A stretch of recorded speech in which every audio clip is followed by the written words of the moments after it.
Hello दोस्तों। आज जिस टॉपिक में हम बात करेंगे वो टॉपिक बड़ा सेंसिटिव है और टॉपिक आप स्क्रीन को देख के जान चुके हैं। बहरापन, सुनने की क्षमता खत्म हो जाना। देखिए, आँख कान ये सब लाइफ में एक अहम भूमिका रखते हैं। अगर इनमें डैमेज किसी तरह का आ जाता है तो ज़िंदगी कहीं ना कहीं बहुत ज़्यादा कॉम्प्लिकेटेड हो जाती है। तो आज हम डिस्कशन करेंगे कि ये बहरापन क्या है, क्यों होता है, इसके पीछे का क्या कारण है, इसके लक्षण क्या दिखाई देते हैं और इसको हम सही कैसे कर सकते हैं। तो सबसे पहली बात, बहरापन होता क्या है। देखिए, जब किसी आदमी के सुनने की जो शक्ति है वो आंशिक रूप से या पूरी तरह खत्म हो जाए, इसी कंडीशंस को बहरापन कहते हैं। यह कई केसेज में जन्मजात होता है जिसको अनुवांशिक कह सकते हैं, और कुछ केसेज में ये उम्र का बढ़ना इसका कारण होता है। कुछ केसेज में बहुत तेज़ी से कान के पास आवाज़ आ जाना जिससे कान का पर्दा डैमेज हो जाता है। कुछ केसेज में इन्फेक्शन इसका कारण होता है, जैसा कि मैंने यहाँ पे रिप्रेजेंट करने की कोशिश किया है। उम्र कारण बनता है, संक्रमण कारण बनता है, किसी तरह का चोट लग जाना, और बहुत तेज़ी से आवाज़ अगर कान के पर्दे के ऊपर पड़ जाती है, इस केस में भी कान का पर्दा डैमेज हो जाता है। तो ये इसके पीछे के कारण हैं जो नॉर्मली देखने को मिलते हैं। अब अगर हम बात करें बहरापन का प्रकार, तो इसको दो पार्ट में बांटा गया है। देखिए, कान तीन हिस्से में डिवाइडेड है: बाहरी हिस्सा, मिडिल हिस्सा, मध्य हिस्सा और इंटरनल, अंदर का हिस्सा। तो अगर बाहरी हिस्से से मध्य हिस्से तक अगर दिक्कत है, उसको हम लोग कंडक्टिव बहरापन कहते हैं। और अगर इंटरनल पार्ट में डैमेज है तो उसको सेंसरी न्यूरल का नाम दिया जाता है। मतलब कान के जो न्यूरो सिस्टम होते हैं, नर्वस सिस्टम होते हैं, कान के सुनने की जो नसें होती हैं उसमें डैमेज हो जाना, ये सेकंड पार्ट में आता है। तो पहले पार्ट की बात करें तो इसमें बाहर से लेकर मध्य इस तक अगर किसी तरह का डैमेज है तो वह आपके फर्स्ट पार्ट में आ जाता है, जिसको कंडक्टिव बहरापन कहते हैं। और यह नॉर्मली होता क्या है कि कान के ऊपर ऊपरी हिस्से में किसी तरह का कोई तरल पदार्थ अगर जमा हो जाए तो इस तरह का कंडीशंस देखने को मिलता है।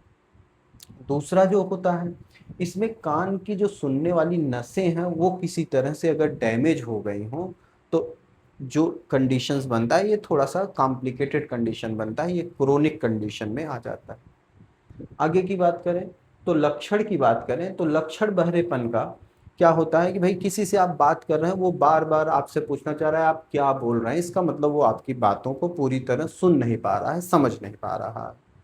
दूसरा ये देखा जाता है कि कुछ लोग टीवी वगैरह देखते हैं तो बहुत तेजी से आवाज करके सुनने का प्रयास करते हैं। मोबाइल पे बात करते हैं तो अक्सर स्पीकर को ऑन करके बात करते हैं, बिना स्पीकर ऑन किए वो बात नहीं सुन पाते हैं। तो ऐसे कंडीशंस को हम लोग इस लक्षण में ले सकते हैं, बहरापन के लक्षण में ले सकते हैं। और जो एक तीसरा लक्षण देखने को मिलता है, कान में लगातार सीटी बजने जैसा आवाज होना, जिसको टिनिटस बोलते हैं मेडिकल भाषा में। तो ये लक्षण ऐसे केसेस में देखने को मिलते हैं। बात करें अगर इनके इलाज की, बहरापन के इलाज की बात अगर किया जाए तो इसमें हम तीन बेसिक दवाइयाँ यूज करते हैं।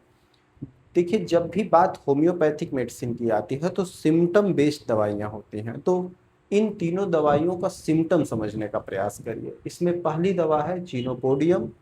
यह तब यूज किया जाता है जब पेशेंट बिल्कुल नॉर्मल था, एकाएक उसको इस तरह की समस्या आ गई, उसका सुनना बंद हो गया। तो अगर सडनली समस्या ऐसी आ रही है तो उस समय जीनोपोडियम इज द बेस्ट मेडिसिन। इसका मदर टिंचर फार्म दीजिए।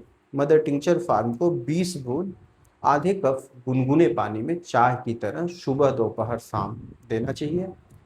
लगातार इसको 1 महीने तक दें पेशेंट को। जब पेशेंट को आराम मिल जाए तो इस डोज को सुबह शाम कर दें। उसके बाद अगले 1 महीने तक इस डोज को सिर्फ एक बार करके चला दें। मीन्स आपको टोटल 3 महीने इस दवा को यूज करना है। पहले महीने में तीनों टाइम, दूसरे महीने में सुबह शाम, और तीसरे महीने में सिर्फ एक बार सुबह, जैसे चाय पीते हैं। तरीका क्या है? 20 बूंद आधे कप गुनगुने पानी में डालना है और चाय की तरह पीना है। लेना क्या है? इस दवा का मदर टिंचर मार्केट से लेना। दूसरी दवा जो काली म्यूर होती है, ये कब दिया जाता है? देखिए, कुछ केसेज में ऐसा पाया जाता है कि सर्दी जुकाम कुछ दिनों तक पेशेंट को रहा, और उस सर्दी जुकाम में उसको बलगम अंदर बना है। वो काफी प्रेशर जब बलगम को निकालने के लिए लगाता है, तो बलगम कुछ हिस्सा कान की तरफ मूव कर जाता है, जिसके कारण वहां पर सुन्नपन, कंजेशन जैसा महसूस होने लगता है।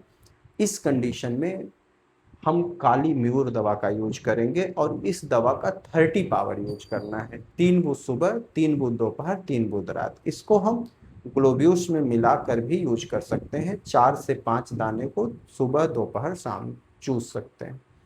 इस दवा को लगातार 1 महीने तक लीजिए। जब सिम्टम रिड्यूस हो जाए, इसको एक मीटिंग करके 1 महीने और लेकर के छोड़ दीजिए। पूरी तरह से सिम्टम खत्म हो जाएगा और बिल्कुल जो कंजेशन है वो फ्री हो जाएगा।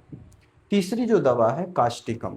जैसा कि मैंने कहा कि जब कान की जो समस्या है, ये बहरेपन की, उसको अगर हम कैटेगराइज्ड करने की कोशिश करते हैं, तो 2 पार्ट बन जाता है। एक पार्ट कब बनता है कि एक्सटर्नल से मिडिल हिस्से तक की समस्या, और दूसरा पार्ट बनता है जब इंटरनल डैमेज हो।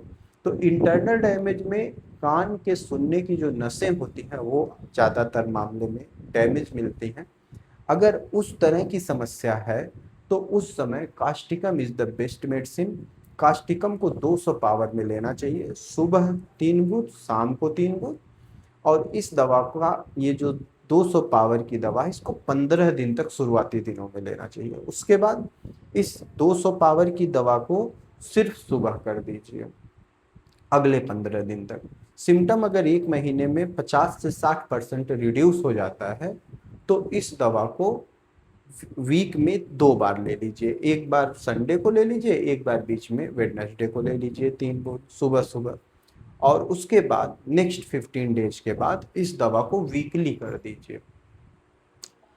जहां तक मैं देखता हूं कि इन दवाइयों को अगर सही डायरेक्शन में यूज किया जाता है, तो जो रिजल्ट होता है वो बहुत ही अच्छा देखने को मिलता है, और इस तरह की समस्या से पेशेंट निकल जाता है।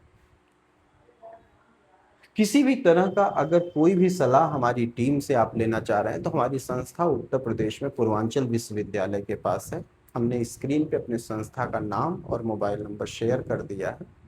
हमारी दवाइयाँ ऑल ओवर इंडिया, बल्कि विदेशों में भी कुरियर के माध्यम से भेजी जाती हैं। अगर किसी भी तरह की कोई भी मदद हम आपकी कर पाएंगे तो हमें खुशी होगी। Thank you very much.